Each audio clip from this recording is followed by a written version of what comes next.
So for our project, we chose the film Lost in Translation, which is directed by Sofia Coppola in 2003, and this is presented by Gabby Brown, Gideon Craner, Tyler Hudson, and Nia Butler. So a short summary of the clip that we've chosen to cover is of Charlotte sitting in front of her large hotel room window, and she's overlooking Japan's large and complex cityscape. This clip shows many elements of the film that give us an insight to how Charlotte is feeling in life. These elements include symbolism, cinematography, and gender. So here is the film.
All right, so the symbolism shown by this clip come from color, silence, the city, and Charlotte's position.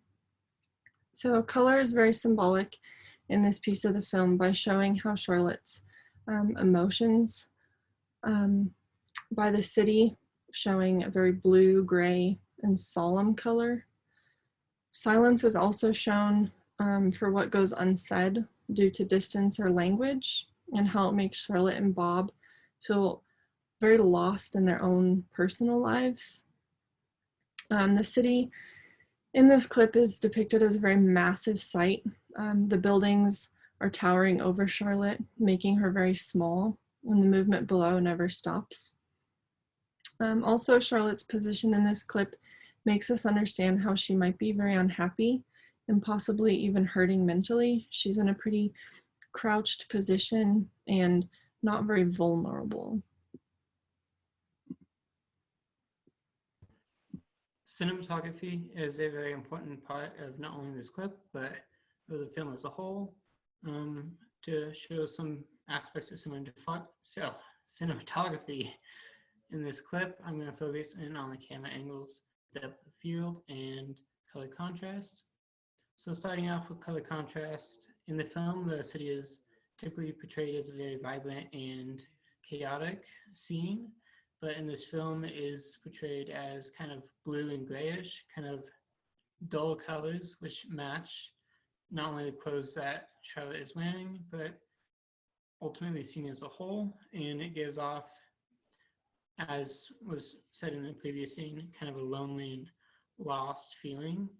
Another aspect of cinematography was the camera movement throughout the scene, and we see, and through looking through this frame, that it moves from the big city, which kind of symbolizes everybody else, to the individual and of Charlotte, and then back to the city, kind of showing that she is truly alone, even though there's millions of people around her.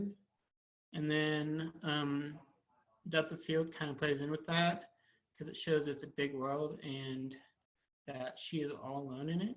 And yeah, so ultimately there are lots of different cinematography things you can talk about, but those are the three that we decided to focus in on.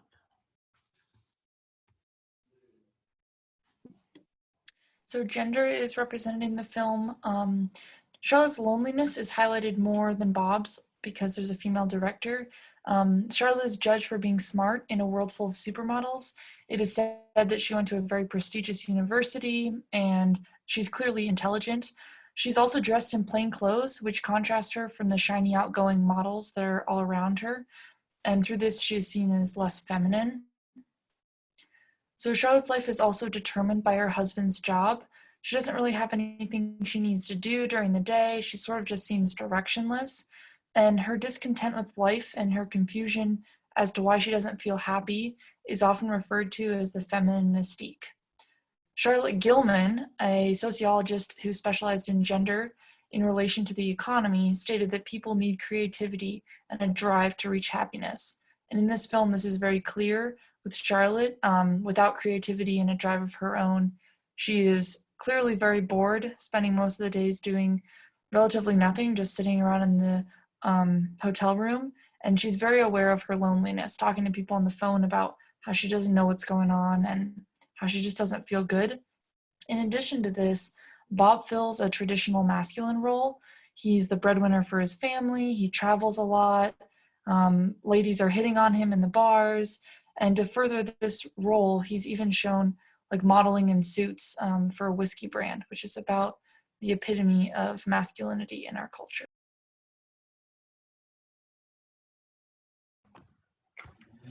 So for our literary piece, we chose a journal article from 2012 titled Gender Representation in Nollywood Film Culture. So this article presents information about women in the film that connects to the movie Lost in Translation. After reading and analyzing the journal article, we learned that the fight for gender equality is not a recent development. Women were depicted as strong leading characters in stories and plays long before the feminist movement started. So here's a quote from the article. Feminism has millennial roots going back to mythical figures like Lilith to the legendary fighting Amazons of Greece and ancient Dahomey, and to classical plays like Aristophanes' Lysistrata. On the other hand, throughout history, women have continued to be portrayed in films as characters of inferior status. So according to this article, the film industry permits the demonization of girls and women who stray from the path of true womanhood being defined as passive, quiet, controlled, docile, dependent, constrained, accepting, and acquiescent. However, the film industry is changing. In Lost in Translation, we see Scarlett Johansson playing the role of one of the main characters named Charlotte. So Charlotte is a smart, educated woman who follows her husband to Tokyo. She is highlighted in this film due to the director also being female.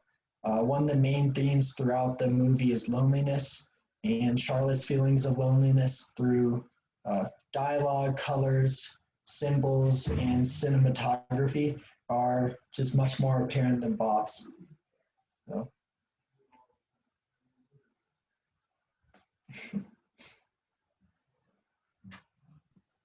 All right. Well, that is all we have on our clip that we've chosen for today. So thank you for watching.